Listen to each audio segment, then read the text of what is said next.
Uhawe ikaze mu kiganiro inyigisho za Bibiliya. Muri iki kiganiro tugenda turaba ibice vy'ivyanditswe muri Bibiliya yera, ijambo ry'Imana, tukarimbura insiguro yavyo. Ni ikiganiro gitanga inyigisho z'ivyanditswe vyera mu kiringo c'imyaka 5. Inyuma y'icigwa turaguha inomero woturonderako igihe wogira ico ugomba guterera canke kubaza. Kaze twumvirize kandi twigishwe.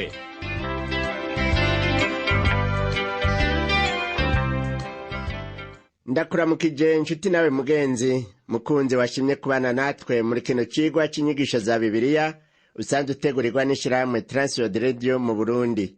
Amahoro y'Umwami wacu Yesu Kristo abane nawe. Uri kumwe na Pastor Samuel Nsabimbona sanzwe ndazigushikiriza.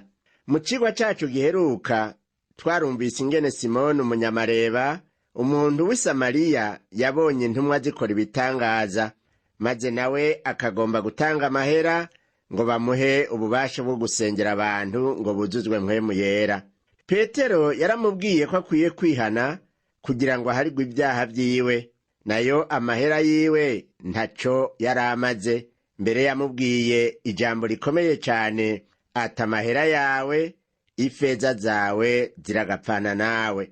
Twarumvise ingene ya nkone y'umunyetiyopiya yariko irasoma ivyanditswe mu gitabo c'uwavugishwa n'Imana Yesaya, n'ingene mpwemu yera yarongoye Filipo kuja kuyisobanurira iryo jambo ry'Imana. Twarabonye yuko ijambo ry'Imana yariko arasoma muri ico gitabo ari amajambo yanditswe mu gihimba ca 53 uhereye ku murongo wa mbere ukabandanya muri ico gitabo c'uwavugishwa n'Imana Yesaya.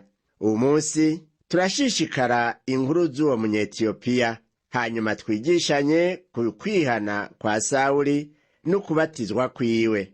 Ijambo ry'Imana twishimikiza turisanga muri iki gitabo c'ivyakozwe n'intumwa igihimba c'8, turahera ku murongo wa 34 tubandanye dushike mu gihimba c'9 umurongo wa 19.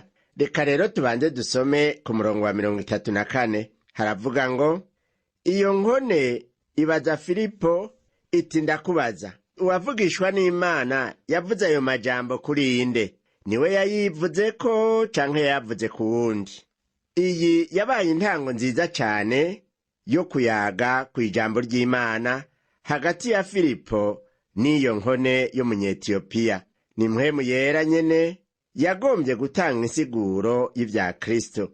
Tubandanye dusome ku murongo wa 35 muri iki gihimba c'8 co mu gitabo c'ivyakozwe n'intumwa, turabe ico havuga ngo, Filipo ateranura akanwa atangurira kuri ivyo vyanditswe, amubwira ubutumwa bwiza bwa Yesu. Mpwemu yera yakoresheje ijambo ry'Imana.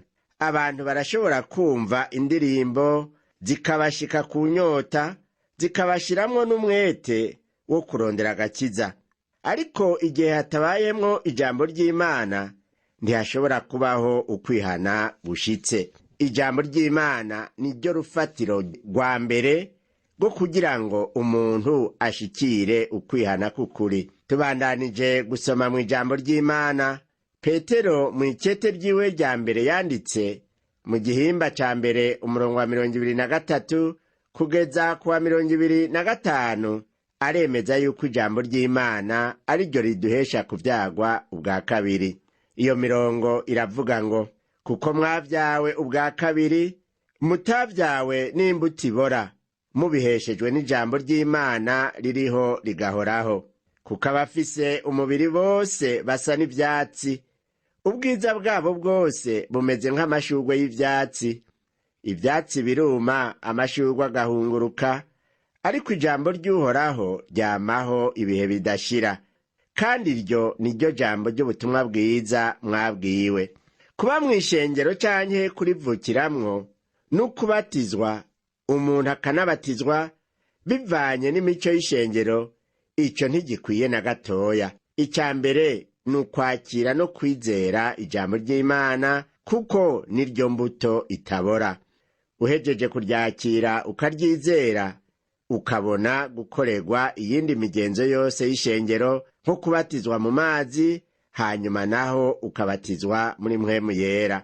Umubiri uruma, ubwiza bwawo bugahera, ariko abakiriye ijambo ry'Imana bakaryizera, imibiri yabo yo mu buryo bw'impwemu ntaho izokwigera yuma, kandi n'ubwiza bwayo buzokwamaho, kuko iyo mibiri irimwo ijambo ry'Imana, ijambo ridapfa ryamaho, kanatsinda ryavuye mu kanwa k'iyamaho. Reka rero twumve uko vyakurikiye kuri ya nkone y'umunyetiyopiya. Tubandanye gusoma muri iki gitabo c'ivyakozwe n'intumwa, igihimba c'umunani kuva ku murongo wa 36 tubandanye n'uwa 37.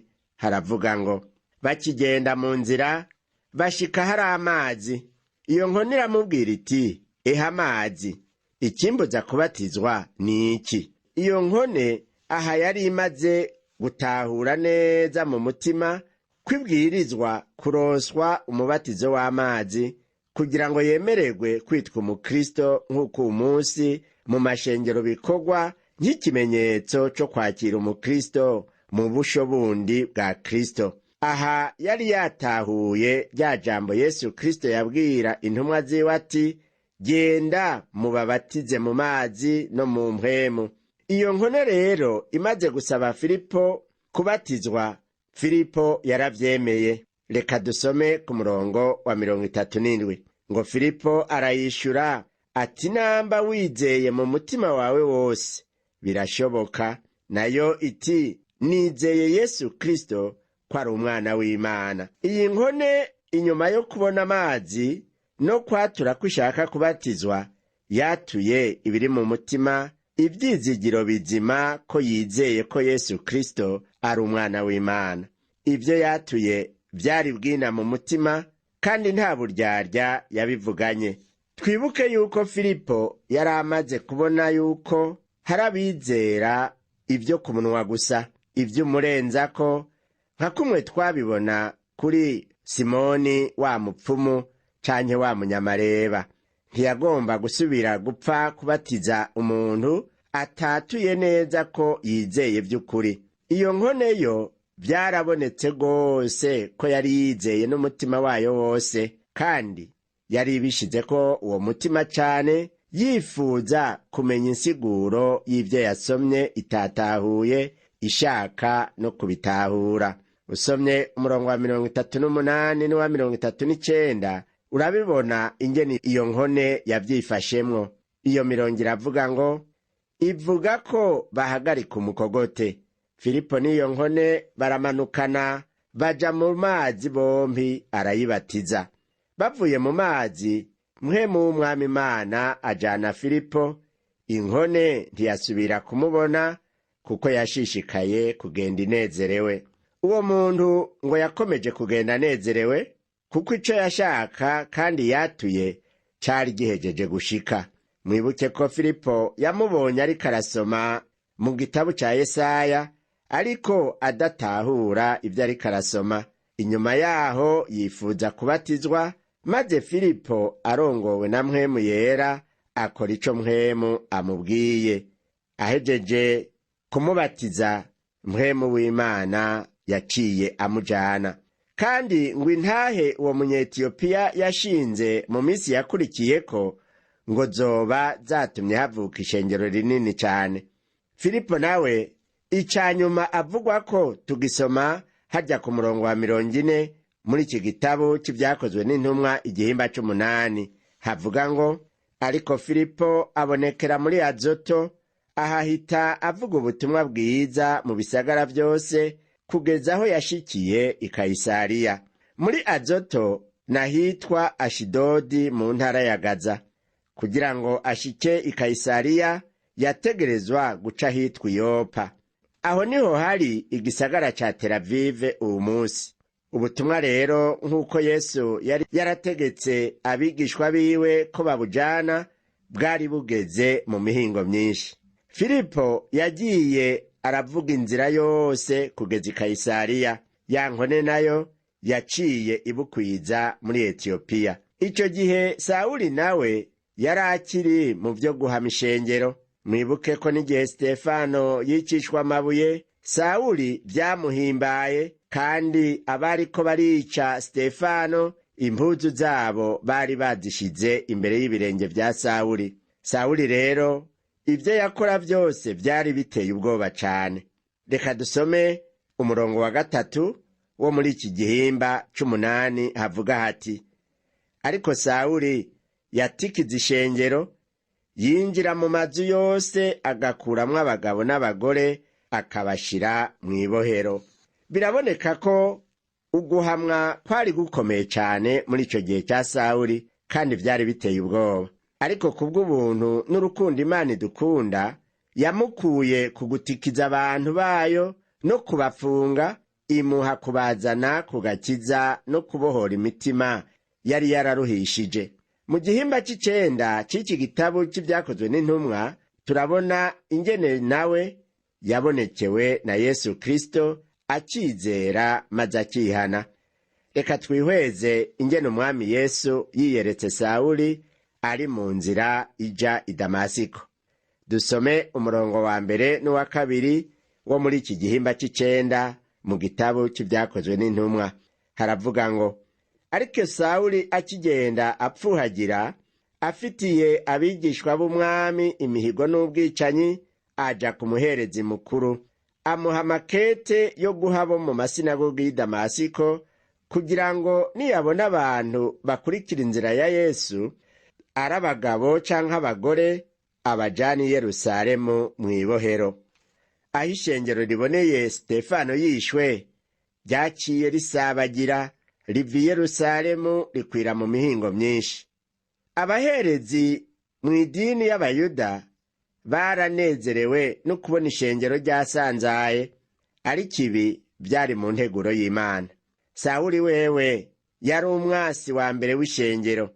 Niwe yari afise umwete udasanzwe wo gusanga abakristo iyo bahungiye no mu nzu yabo, kugira ngo abagirire nabi, abahane, abatikize, abapfunge.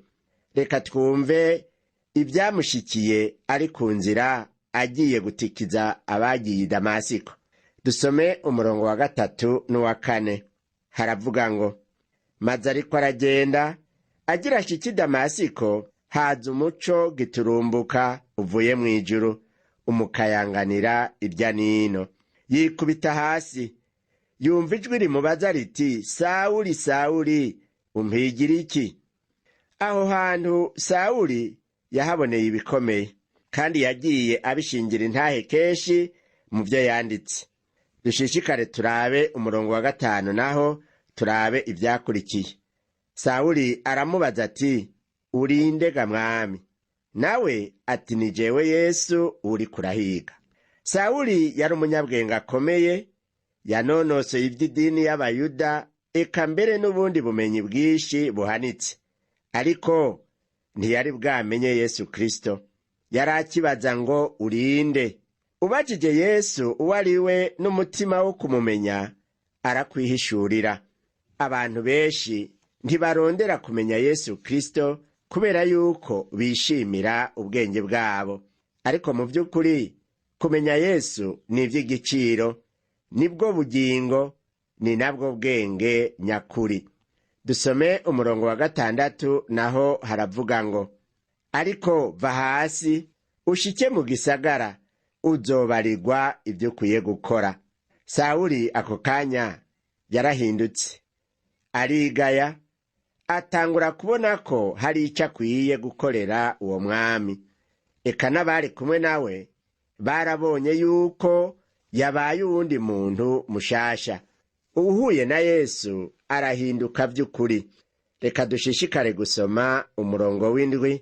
Haravuga ngo: abagabo bajanye nawe bahagarara badakoma, kuko bumvise ijwi ata muntu babona. Abo bantu barumvise ijwi, ariko ntibatahuye ivy'iryo jwi ryariko riravuga. Baratamariwe gusa, batangura kuzazanirwa. Haciye haba iki kuri Sawuli muri ako kanya? Usomye umurongo w'8 n'uw'9, urabona ingene Sawuli yavyifashemwo yumvise rya jwi ry'Imana. Havuga ngo Sawuli aravyuka ava hasi, maze akanuye amaso ntiyagira ico abona. Bamufata ukuboko bamushikana i Damasiko. Amarayo 3 atabona, atacarya, atacanywa. Uwo mugabo Sawuli yahumishijwe n'umuco yabonye uva mw'ijuru. Ukwihana kwiwe ntikwabayemwo ugusimbagurika kubw'umunezero nk'uko biba kuri benshi tuzi. Ugutamarirwa yagize kwabaye ukw'agakura. Ntiyari yaramenye neza ivyamushikiye, ariko mu mirongo ikurikira turabona ko yahavuye abivuga neza uko vyamugendeye. Reka dusome kuva ku murongo w'10 dushishikare kugeza ku murongo wa 12. Turacari muri iki gitabu c'ivyakozwe n'intumwa mu gihimba c'icenda. Haravuga ngo i Damasiko hari umwigishwa yitwa Ananiya.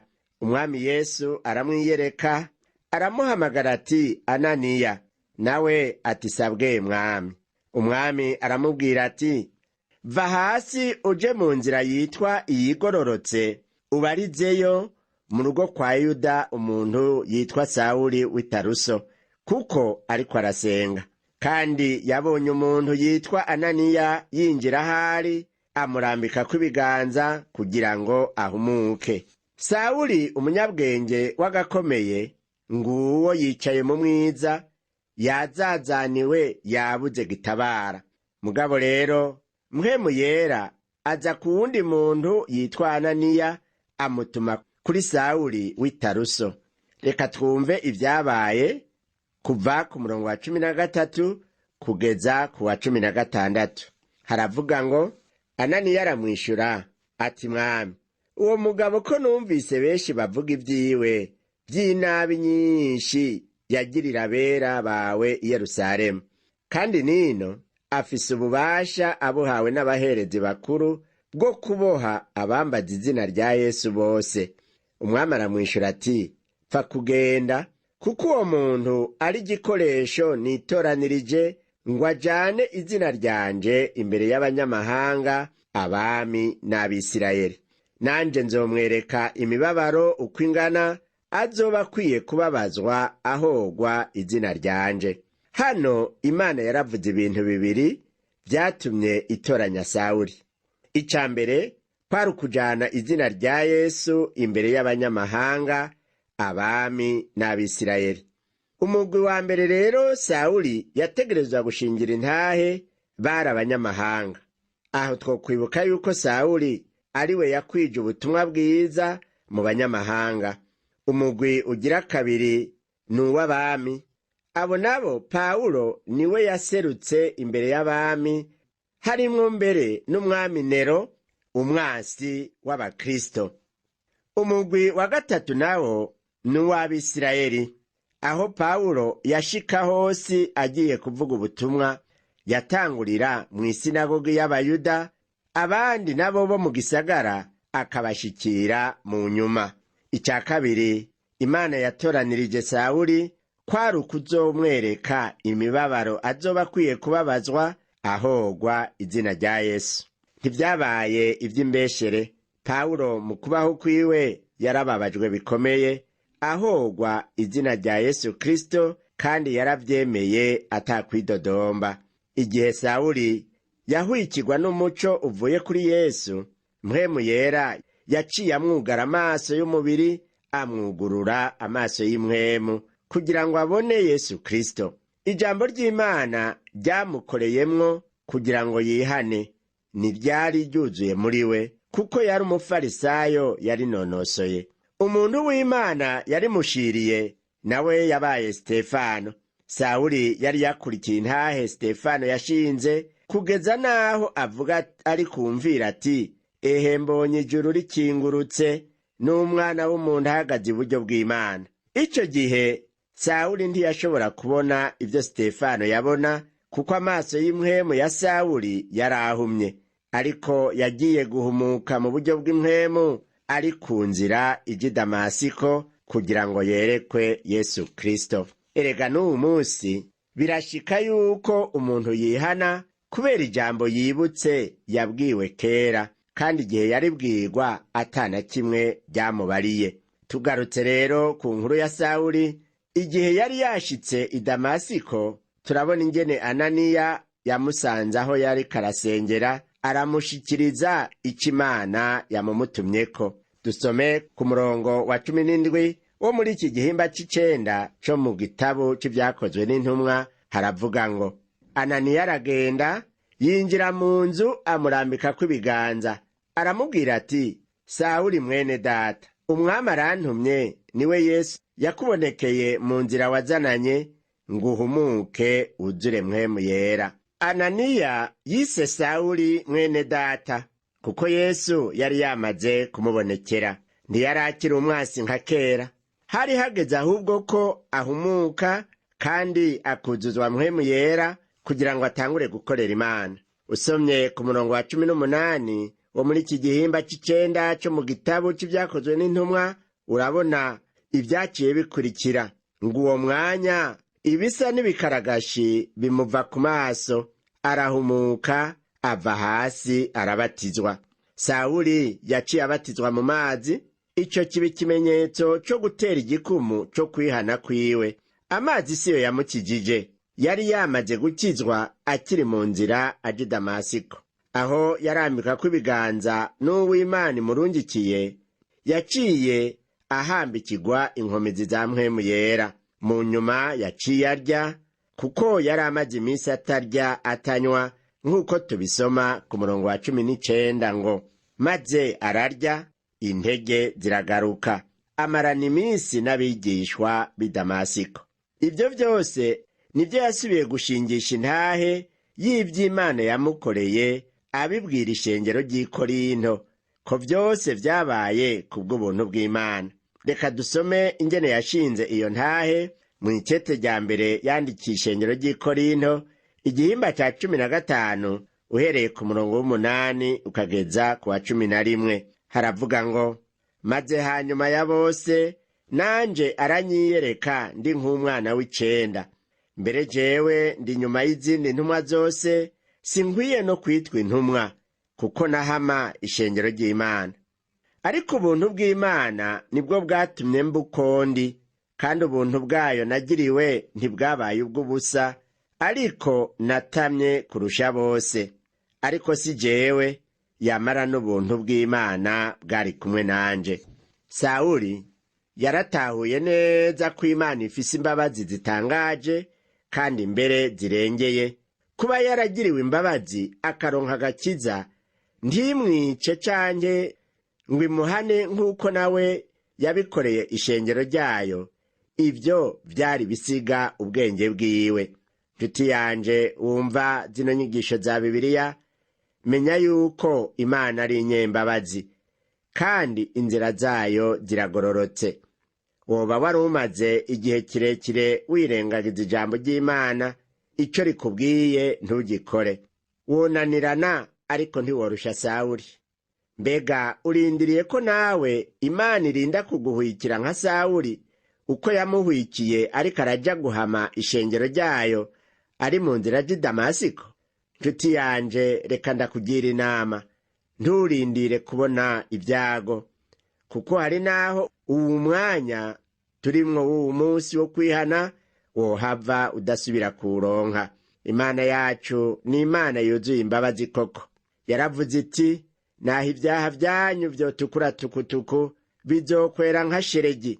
Sawuli yarazi ivy'Imana kuko yari yaravyize, ariko aba mu vyaha mu buryo burenze urugero, ibyaha vyo kwica no guhama abana b'Imana. Intumbero yiwe kwari uguhama no kwica ishengero ry'Imana. Mukunzi wanje, Imana ntawoyigwanya ngo ayineshe, kuko nta kibumbano kinesha uwakibumbye, ahubwo umubumvyi akoresha ico ashatse ico kibumbano ciwe. Nawe Imana yagushizeho ifise intumbero, kandi niyo yakuremye. Mbega none uwu munsi uri mu nzira ija hehe?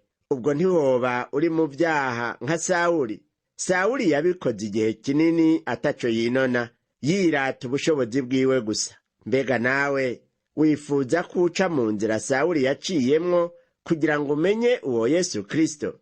Woba wifuza kumara iminsi 3 yose utabona, utarya kandi utanywa? Yesu Kristo aragushaka. Niwihane ibyaha vyawe vyose, umwakire mu bugingo bwawe, umukorere, nawe azoguha ubugingo budashira. Uheze uve mu kuvyagwa n'imbuto ibora, ariyo mubiri. Uheze uvyagwe n'imbuto itabora, ariyo jambo ry'Imana, kugira ngo uze uragwe ubugingo bw'amaho. Ca bugufi inshuti yanje, wakira ijambo ry'Imana, wizere Yesu Kristo, umubwire uti: ingo Mwami mu mutima wanje, umparire ibyaha vyanje vyose. Nawe yiteguye kuguharira kandi araguhindura umwana w'Imana vy'ukuri. Reka rero turangize dusenga. Mwami Imana yacu, se umwami wacu Yesu Kristo, umukiza w'abari mw'isi, turagukengurukira cyane kuri izi mbabazi zawe z'akaburarugero. Nizo mbabazi zatumye udasubiriza Sawuli mu nkoko ngo umwice nk'uko nawe yishe abagukorera, ariko wamuhaye kuguhindukirira, mbere anezerererwa agakiza, umuha n'igikorwa cyo kwamamaza ubutumwa bwiza. Ndasengeye uwo muntu rero Mana yakurikiye zino nyigisho, nawe yaramaze igihe ariko arahama ishengero canke agwanya ijambo ryawe. Numuhe kuguhindukirira, kandi aguhindukiriye umwuzuze mpwemu yera, ucuma umurongoza kugira ngo agukorere kandi agushingire intahe, azoragwe ubugingo budashira. Ndabisavye mu izina rya Yesu Kristo umwami wacu, amen. Ikigwa cacu cyo kuri uno munsi kigarukiye ngaha, naho butaha umwami wacu Yesu Kristo aguhezagire.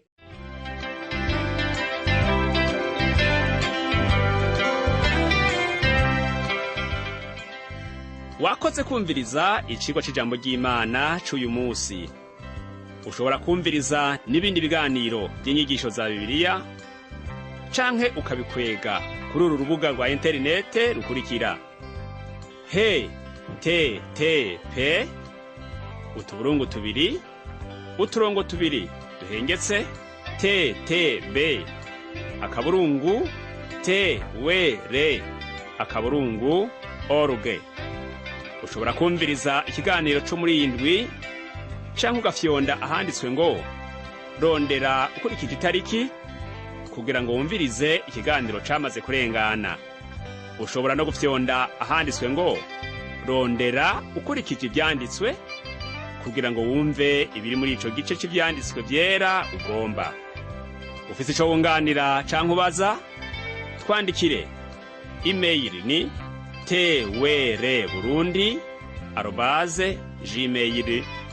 twr@gmail.com. Ushobora kandi kudusanga kuri Facebook yitwa TWR Burundi. Ushobora no kutwakura kuri telefone yo mu biro. Inomero ni 22 24 26 57 mu masaha y'akazi. Canke kuri telefone ngendanwa, inomero ni 69 67 12 77 79 74 19 93. Udusanga kandi kuri WhatsApp, nimero ni 79 38 71 99. Yesu aguhezagire.